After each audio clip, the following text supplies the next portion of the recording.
കോഴിക്കോട് എലത്തൂരിൽ സ്വകാര്യ ബസും ടിപ്പറും കൂട്ടിയിടിച്ചുണ്ടായ അപകടത്തിന്റെ ദൃശ്യങ്ങൾ പുറത്ത്. മോട്ടോർ വാഹന വകുപ്പാണ് സ്പീഡ് ക്യാമറയിലെ ദൃശ്യങ്ങൾ പുറത്തുവിട്ടത്. ഇന്നലെ രാവിലെയുണ്ടായ അപകടത്തിൽ 70ഓളം യാത്രക്കാർക്കാണ് പരിക്കേറ്റത്.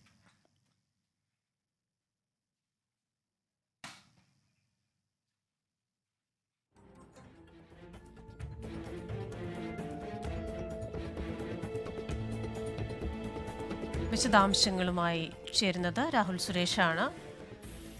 രാഹുലെ, 70ഓളം യാത്രക്കാർക്ക് പരിക്കേറ്റ ഒരു അപകടം, വിവരങ്ങൾ.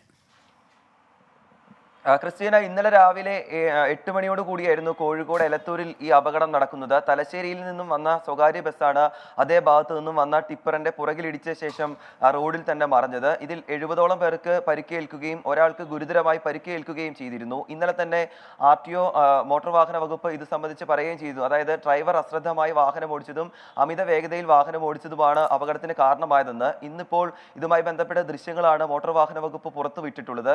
ഈ അപകടം നടന്നതിന്റെ 100 മീറ്റർ മുമ്പ് പോലീസിന്റെ തന്നെ സ്പീഡ് ക്യാമറകൾ സ്ഥാപിച്ചിട്ടുണ്ട്. ഇതിലുള്ള ദൃശ്യങ്ങളാണ് പുറത്തു വന്നിട്ടുള്ളത്. ഭയപ്പെടുത്തുന്ന ദൃശ്യങ്ങളാണ്. അമിത വേഗതയാണ് അപകടത്തിന് കാരണമെന്ന വ്യക്തമാക്കുന്ന ദൃശ്യങ്ങൾ കൂടിയാണ് ഇപ്പോൾ പുറത്തു വന്നിട്ടുള്ളത്. അതിൽ 2 ബൈക്ക് യാത്രക്കാർ തലനാരിഴയ്ക്കാണ് ഈ അപകടത്തിന് തൊട്ടു മുമ്പ് രക്ഷപ്പെട്ടതെന്നും ഈ ദൃശ്യങ്ങളിൽ വ്യക്തമാണ്. ക്രിസ്റ്റീന, ശരി, കോഴിക്കോട് നിന്ന് വിവരങ്ങൾ നൽകുകയായിരുന്നു രാഹുൽ സുരേഷ്.